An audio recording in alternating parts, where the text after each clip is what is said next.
साथियों नमस्कार। आज मैं हूं गांव कटराथल जो सीकर विधानसभा क्षेत्र में आता है। इसकी जिला मुख्यालय सीकर से दूरी है लगभग 5 से 10 किलोमीटर के करीब। तो आज इस वीडियो के माध्यम से इस गांव का दृश्य आपको दिखा रहा हूं। गांव के मेरे सहयोगी हैं सीनियर सिटीजन, तो आज इस गांव के बारे में इनसे मैं पूरी जानकारी लेता हूँ। और पहले तो आपको इनका परिचय कराता हूँ। सर नमस्कार। नमस्कार। आपका शुभ नाम सर? मेरा नाम महेंद्र कुमार शर्मा खंडेलवाल जी। सर कटराथल का ही निवासी हूँ।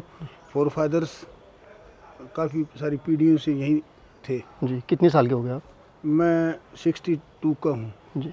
सर आपका नाम? बनवारीलाल नेहरा जी। सेवानिवृत्त प्रधानाचार्य।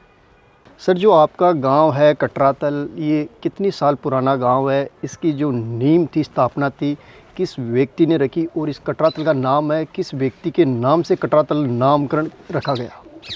कटराथल गांव की स्थापना विक्रम संमत 1110 वर्ष पूर्व है। कल्ला नाम के व्यक्ति थे, उनके नाम से कल्लाथल रहा और कालांतर में समय अनुसार इसका भ्रंश या शुद्धिकरण होते हुए कटराथल हो गया। इस रूप में ये चल रहा है। और धीरे धीरे और अन्य समाजों के जो व्यक्ति हैं, अन्य गोत्र के व्यक्ति हैं, हिंदू हैं, मुस्लिम हैं, बौद्ध हैं, जैनी हैं, ये धीरे धीरे इस गांव में सभी बसते गए।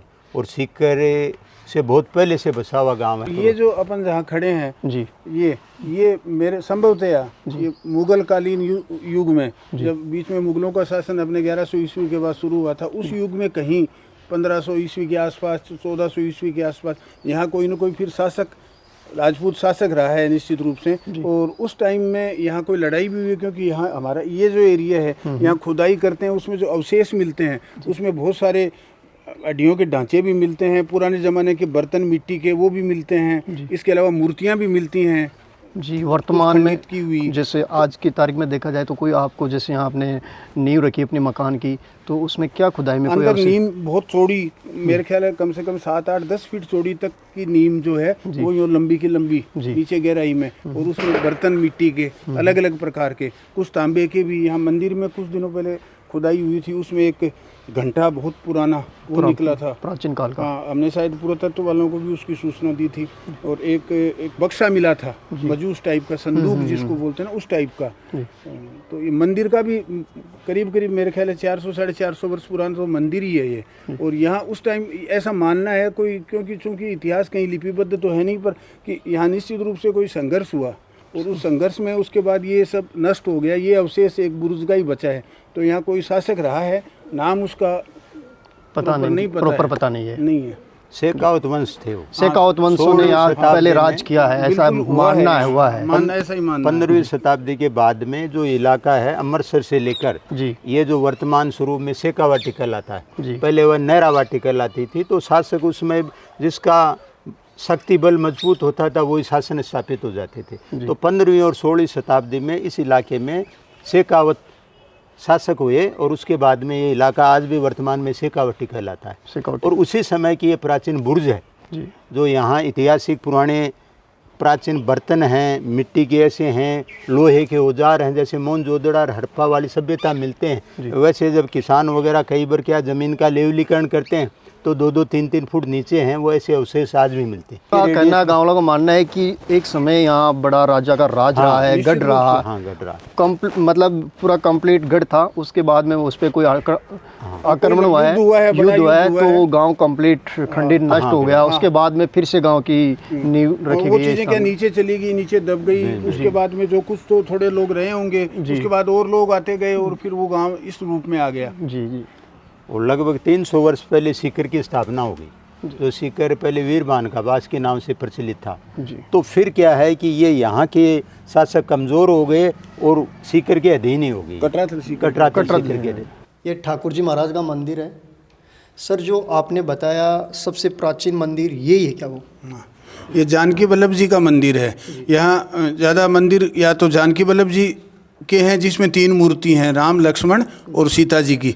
और एक रघुनाथ जी का मंदिर है जहाँ रामचंद्र जी की और सीता जी की मूर्ति है। इस शेखावाटी बेल्ट में ज़्यादा जो मंदिर हैं वो। तो ये पुराना मंदिर जानकी वल्लभ जी का मंदिर है, और लगभग 450-500 साल पुराना ये मंदिर है। इसमें ये मान के चलें कि अपन जैसे बात कर रहे थे उस बुर्ज की, तो उस टाइम राज परिवार के हिसाब से ये मंदिर रहा होगा और उनका शासन रहा तब मंदिर, हाँ तब मंदिर भी रहा होगा। और उसके बाद वो सब तो हो गया और ये मंदिर का बाद में इस रूप में आज हम जो देख रहे हैं ये जीर्णोद्धार होके और नए सिरे से हो रहा है। मंदिर रहा है, मूर्तियाँ उसी टाइम की हैं, 400-450 साल के लगभग का इसका है। और अभी यहाँ वर्तमान में बनवारी जी हैं महंत, उसके पहले हरिदास जी महंत थे, उसके पहले बेगदास जी थे, इन तीन का तो ध्यान है, उसके पहले श्यामदास जी थे। इस मंदिर की बहुत बड़ी मान्यता और गांव पे कृपा रही है कि आज से 100 साल पहले, 100 से भी ज़्यादा हो गया, उस समय जो प्लेग आया था भारत में, आपको ध्यान होगा प्लेग आया था 1800 उसमें वैसे जो अपने विक्रम संवत थी वो थी 1975, जिसको आम भाषा में 75 की साल बोलते थे। तो वहाँ 107 वर्ष पहले 107 वर्ष पहले तो मरी आई थी, एक तरह से मरी आने का मतलब है तो महामारी आ गई थी, तो गांव के गांव उजड़ गए थे। तो केवल इस मंदिर के जो महंत थे वो गांव में रहे थे और पूरा गांव अब 2-2, 3-3 किलोमीटर बाहर की साइड में खुले में मैदानों में चला गया था। लोगों ने शादी ब्याह भी वहीं की थी। होली जो मनाई जाती है पूरा गांव एक जगह होली के मंगाने के तुरंत बाद में, होलिका दहन के बाद में पूरा गांव बाहर चला गया। 3 महीने तक बाहर रहा। मंदिर में ठाकुर जी की पूजा आराधना के लिए जो भी महंत थे उस समय शायद श्याम जी हरिदास जी कैसे थे, उनके थे, श्यामदास जी रहे तो उस समय थे। तो इस मंदिर की बहुत ही अब वर्तमान स्वरूप में जैसे बता रहे हैं कि मूल ढांचा वो का वही है, केवल जो दीवारें वगैरह हैं, पेंट वगैरह है, उसको जीर्णोद्धार किया गया। और ये लगभग 500 साल पहले जब सत्ता का परिवर्तन हुआ इस इलाके में, तो उस समय के राजा महाराजाओं ने, या कहने का मतलब उस समय की व्यवस्था के हिसाब से मंदिर बना हुआ है। आज भी मंदिर की बहुत बड़ी मान्यता है। शादी ब्याह में कहीं भी पूरे गांव में कहीं भी होता है तो दूल्हा तैयार होके घर से रवाना होता है तो पहले यहाँ से आशीर्वाद लेके ही मतलब अगली जगह आता है।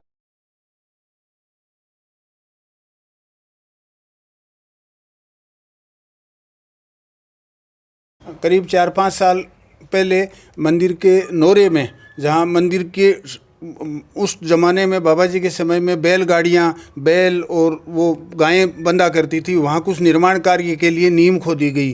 तो उस नीम में एक तो ये मजूस टाइप का छोटा ये निकला, तो लगभग लग रहा है बहुत ही पुराना, और इसकी जो बनावट है और कौन सी धातु है ये मेरे लिए कहना भी मुश्किल है।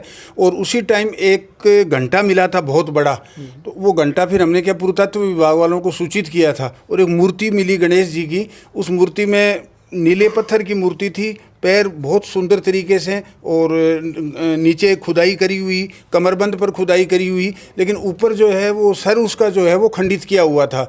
तो ये जो पूर्व में अपन ने जैसे बात करी गढ़ का अवशेष था, तो उस टाइम निश्चित रूप से कोई युद्ध हुआ और उस युद्ध में वो विध्वंस हुआ और उसके बाद में वो चीज़ें नीचे चली गई ज़मीन में। और जब कभी कोई निर्माण करने की ज़रूरत पड़ी, किसी को एक्सकलेव खुदाई करी गई, तब उसमें कुछ ना कुछ मिला। उस हिसाब से ये तो है। और बाकी वो जो चीज़ें थी मूर्ति वगैरह वो सब पुरातत्व वालों को दे दी गई, उनको सूचना दी थी, वो आए, उन्होंने, उनका भी ये मानना था कि ये लगभग 700-800 साल पहले की चीज़ें हैं। मंदिर की खुदाई में जैसे ये उपकरण मिला है, इसी प्रकार से मंदिर के आसपास के इलाके में जब खुदाई करते हैं कोई मकान के निर्माण के लिए या ज़मीन की लेवलिंग के लिए, तो बहुत से काली मिट्टी के पुराने बड़े हुए बर्तन, नीचे एकदम से राख वगैरह, डस्ट वगैरह, पुराने औजार, मोहनजोदड़ो और हड़प्पा की तरह लोहे के उपकरण वे मिले हैं। जैसे 1990 में ट्रैक्टर से यहाँ 3 फुट गहरी खुदाई की, इससे आधी किलोमीटर दूर, तो वहाँ मतलब नीचे ऐसी धातुओं की सही सलामत में मिले, किसी प्रकार का जंग नहीं था, किसी प्रकार। इसका मतलब यहाँ बहुत पुरानी सभ्यता है। ऐसे ऐसे पत्थर मिलते हैं जो जिनसे जो कृषि के औजार हैं उनमें धार दी जाती है। कल तक बुजुर्ग आदमी है उसी से काम चलाते हैं। आज भी हर घर में वो एक पत्थर रखा हुआ है, तो अपने खेती के औजारों को उन्हीं से तैयार किया जाता है। ये जो कटिंग वगैरह के जो नाई वगैरह, सैनी वगैरह समाज करता था, वो भी अपने जैसे उस्त्रे वगैरह उन्हीं से तैयार करता था। ये रामायण है, ये लिपि हस्तलिपि है ये। और हस्तलिपि में वो स्याही, उस ज़माने में स्याही नहीं थी, वो स्याही किसी प्रकार से कुछ चीज़ों को मिला करके और स्याही बनाई जाती थी। और उसको कलम, मोटी कलम, जैसे अपने ये इसका कूंचा बोलते हैं जिसको मारवाड़ी में, उसकी कोई वो बना के और उससे ये लिखी गई है। तो ये स्याही भी जो है ना वो तैयार करके, और ये आज भी देखो वैसी की वैसी है। आज कितनी बड़ी बड़ी कंपनियां पेन बनाती हैं, वो बनाती हैं, वो मिट जाता है, पर ये वैसे का वैसे है। और लगभग कोई 400-500 साल पुराना ये है लिपिबद्ध। तो ये रामायण को हाथ से लिखा है, पूरी रामायण को। Okay sir.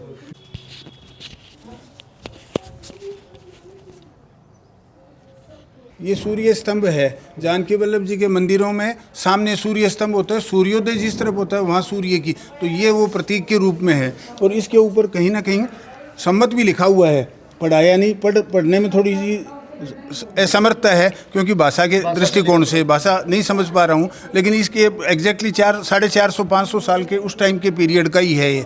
आगे सूर्य का है, पीछे चंद्रमा का है। गांव की गलियां हैं।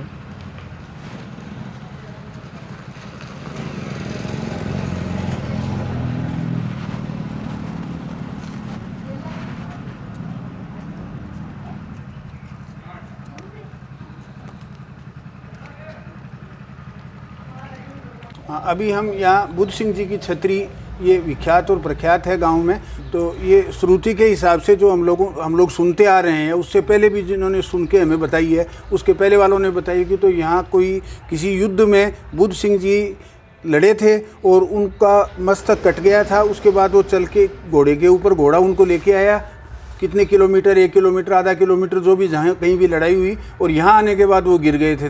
उनके ऊपर फिर ये छतरी जो है वो बनाई गई थी। इसका बाद में जीर्णोद्धार आज से करीब 150 साल पहले ये मूर्ति के प्रतीक के रूप में लगा के, और छतरियों का निर्माण सीकर रियासत के टाइम में इसका जीर्णोद्धार हुआ उसके बाद में। और ये छतरियाँ जो है वो कोई 450 साल पहले की उस टाइम सांकेतिक रूप में थी, ऐसी मान्यता है ये। और ये जो छतरिया कुआ है, यहाँ पे औरतें पानी भर रही थी, उन्होंने टोका, वे देखो ये नाड़ के टेढ़ा ही घोड़ा पर जा रहे हैं। अच्छा अच्छा। जना पाया ठेगिरिया ऐसा जयपुर के राजा माधो सिंह जी और भरतपुर के महाराजा जवाहर सिंह जी के बीच में युद्ध हुआ था।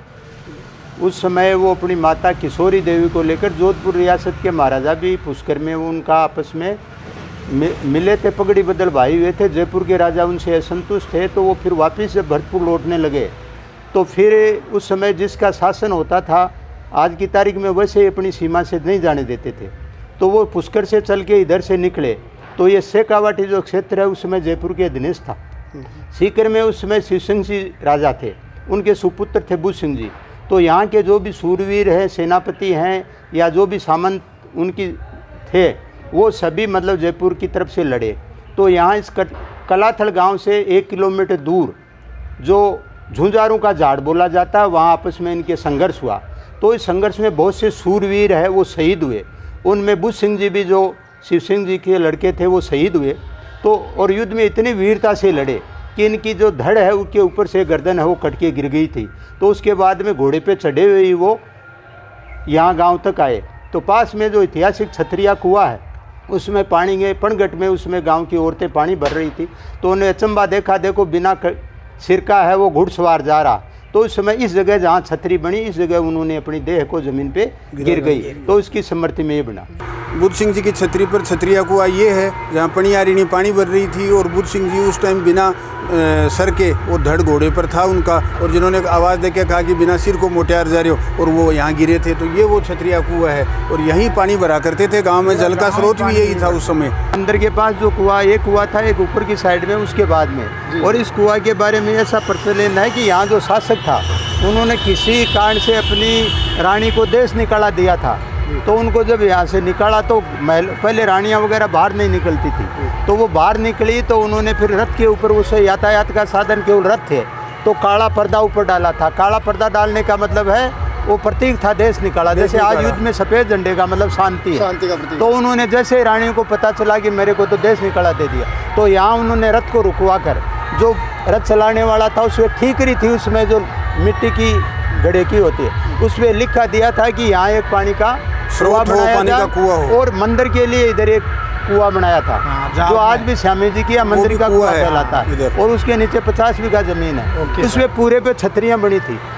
1980 में, वर्तमान में जब वाटर बॉक्स की टंकी बनी, तो जब बड़ी मशीनों से बोरिंग होने लगा, तो ये छतरियाँ का जो मूल स्वरूप था यहाँ, ये नष्ट हो गए।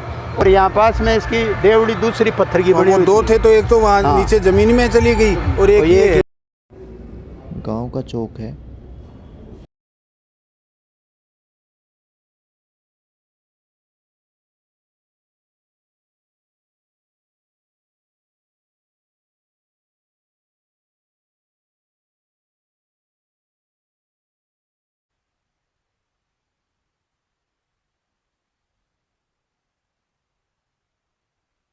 गांव में सभी धर्मों के धर्मस्थल हैं।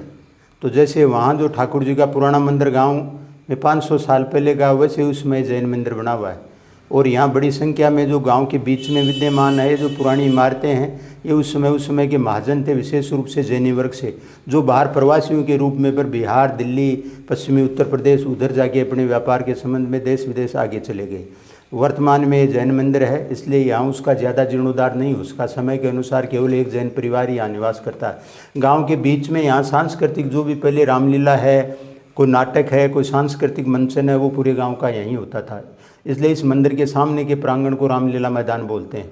और उस समय जो धूत वगैरह गोत्र के नियम में थे, ये बहुत प्राचीन है। सीकर से पहले यहाँ मार्केट था, इसलिए उस समय का बाजार कहलाता था। ये राजकीय आयुर्वेदिक औषधालय दौलतपुरा कटराथल, तो वो कटराथल दौलतपुरा एक कटराथल था, फिर कटराथल दौलतपुरा हो गए। तीसरे चुनाव में आते आते पहला चुनाव यहाँ कटराथल का सरपंच एक ही था, दूसरे चुनाव में भी एक ही था, तीसरा चुनाव आया जब दौलतपुरा अलग हो गया। पर ये सारे उस वक्त क्या कटराथल के नाम से स्वीकृत था, अब कटराथल दौलतपुरा है। तो ये लगभग 1955-56 में औषधालय यहाँ खुला था। और सीकर राजेंद्र औषधालय भी इसके बाद का ही है। और इस तरफ ये जो कुआं है, ये दूत जो थे राधा किशन जी दूत, उनके परिवार का बनाया हुआ है कुआं। 100 वर्ष के करीब इसको हो गए बने हुए। और यहाँ फिर वो स्कूल थी, तो कॉमन स्कूल थी, वो 8वीं तक की, उसमें संख्या भी हम भी यहीं पढ़े हुए हैं। 500 के करीब बच्चे उस टाइम 8वीं क्लास तक की में थे। उसके बाद फिर ये सेकेंडरी, सीनियर सेकेंडरी बनी, उधर चली गई। और ये बालिका उच्च माध्यमिक विद्यालय के रूप में अभी यहाँ है। और यहाँ ये मार्केट भी था, पूरा मंडी टाइप का मार्केट था, होलसेल का, रिटेल का। यहाँ काम ऊँटों पर व्यापार होता था। हाँ, रामलीला भी यहीं होती थी, तो रामलीला मैदान के रूप में। मार्केट मतलब बोले तो काफ़ी साल पुराना हाँ, काफ़ी साल पुराना, 300-400 आसपास के गाँव वाले, आसपास के गाँव वाले। दादिया स्टेशन पर माल आता था, ऊँट गाड़ियों से और बैलगाड़ियों से माल आता था। ये उस टाइम की दुकानें हैं। कटराथल कटका नगरी, बड़ा तालाब बड़ा छतरी, और इको नाम है कटराथल नगरी। हम जहाँ खड़े हैं ये हमारी हवेली है। ये इसका निर्माण मेरे दादाजी स्वर्गीय बालूराम जी शर्मा ने सन 1943 ईस्वी अंग्रेजी संवत के हिसाब से 1943 में करवाया था।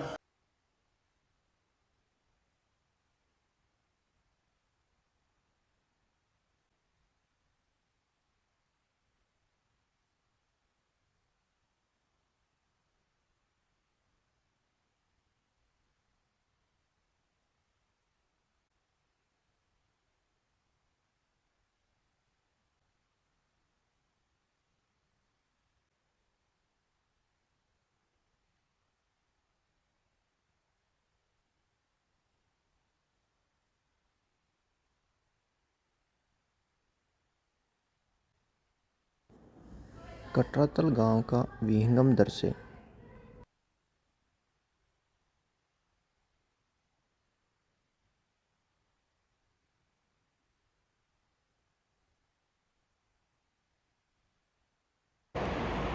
गांव के लाडले शहीद स्वर्गीय नौरंगलाल जी नेहरा, जिन्होंने अपने प्राणों की आहुति दी देश के लिए सन 1971 की भारत और पाकिस्तान की लड़ाई में।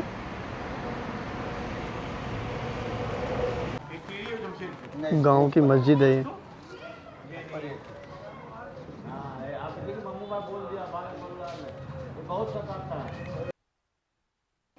गांव का बाजार है।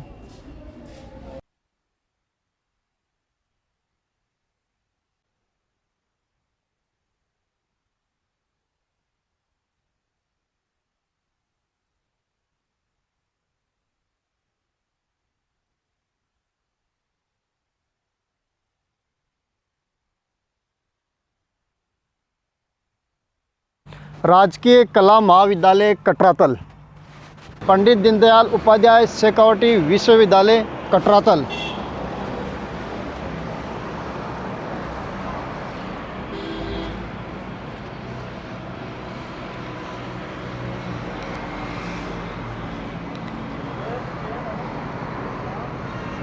जो किशोरी देवी आंदोलन किया सर उसने, उसके नेतृत्व में, तो ये वही जगह है क्या? ये सन 1935 की बात है जी। उस समय यहाँ सामंतशाही थी और जो खेती के लगान वगैरह जोतते किसान वगैरह थे, वो अनाज वगैरह एक तरह से ले जाते थे, जिसे बहुत बड़ा शोषण था। तो उसके खिलाफ उस समय मतलब आज़ादी का आंदोलन चल रहा था और एक तरह की सामंतशाही के खिलाफ। तो इस इलाके की जो महिलाएं हैं वो किशोरी देवी, सरदार लाल सिंह जी जो थे स्वतंत्रता सेनानी और राष्ट्रीय आंदोलन के प्रमुख आधार स्तंभ राजस्थान में, उनकी धर्मपत्नी किशोरी देवी थी। तो उसके नेतृत्व में ये जो अपन जहाँ खड़े हैं इस स्थल में पुराना उस समय कुआं था जी। तो यहाँ 10,000 महिलाओं के नेतृत्व में आंदोलन हुआ था जागीरदारी प्रथा के खिलाफ कि ज़मीन उसी की जो जोतता है और शोषण लगान नहीं देंगे, जितना टैक्स है वो नियमानुसार। कहने का मतलब है उन्होंने शोषण के खिलाफ बगावत की थी और ये संघर्ष किया था। ये जगह है वो कटराथल गांव के बिल्कुल और यहाँ आसपास के लगभग मतलब ये मान लो कि 185 गांव के प्रतिनिधि यहाँ इकट्ठे हुए थे और विशेष रूप से हरियाणा से आर्य समाज के लोग हैं वो जागृति पैदा की थी। तो इसके खिलाफ 1935 में यहाँ आंदोलन हुआ था। ये स्थल है वो आज की समय में कटराथल से जो रोड निकलती है यूनिवर्सिटी से 1 किलोमीटर आगे रोड के ऊपर स्थित है।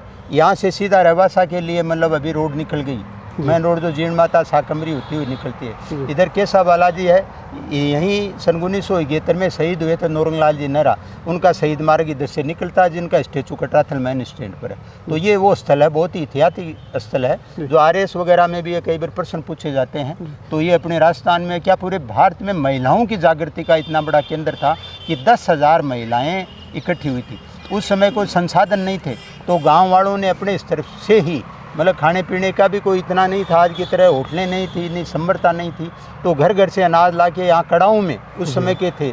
और ये जो अपने जो खेजड़ी वगैरह की लकड़ियाँ हैं उनसे कड़ाओं में चावल वगैरह, लापसी वगैरह, खिचड़ी वगैरह तैयार करके कपड़ों में ही, बर्तन भी नहीं थे, कपड़ों के ही एक तरह से पात्र बना के उनको परोसा गया था। और ये जो बड़ी बड़ी बेलें हैं इनके पत्ते हैं, इनको डोने वगैरह बना के ये आंदोलन हुआ। ये आंदोलन कितने समय तक चला था, कितने दिनों तक? ये 2 रोज रहा था, 2 रोज। और उसके बाद में संघर्ष किया था और उसी का परिणाम है कि फिर वहाँ सीकर में जो आज की तारीख में जाट बोल्डिंग है वहाँ किसान आंदोलन हुआ और सोमन घी हवन किया था। और उस समय फिर वर्तमान जो राजा थे उस समय के कल्याण सिंह, उन्होंने उन आंदोलन का शुरू में विरोध किया। तो जयपुर रियासत ने उनको यहाँ से बेदखल करके उनको दिल्ली भेज दिया था। तो फिर उन्होंने समझौता किया और यहाँ के जो जागीरदारी प्रथा के खिलाफ, लगान के खिलाफ, शोषण के खिलाफ जो भी अत्याचारों से संबंधित बातें थी उनको उन्होंने सभी स्वीकार किया और किसानों के लिए यहाँ जो जाट बोल्डिंग के नाम से 11 बीघा ज़मीन अलॉट की और राजा ने उस समय अपनी स्वयं की नींव रखी की जो यहाँ आज जाट बोल्डिंग के नाम से चल रही है। तो ये ऐतिहासिक वो स्थल है जहाँ एक तरह से संघर्ष के विरुद्ध महिलाओं ने बिगुल बुझाया था। जैसे झांसी की रानी है, मीराबाई है, कर्मावती है, जैसे देश में बहुत हुए हैं, जैसे तेजाजी हुए थे, कहने का मतलब वैसे यहाँ महिलाओं ने नेतृत्व किया था। तो ये यहाँ से कवाटी की जो महिलाएं हैं वो भी सदैव संघर्ष में अग्रणी रही। ये था गांव अपना कटराथल।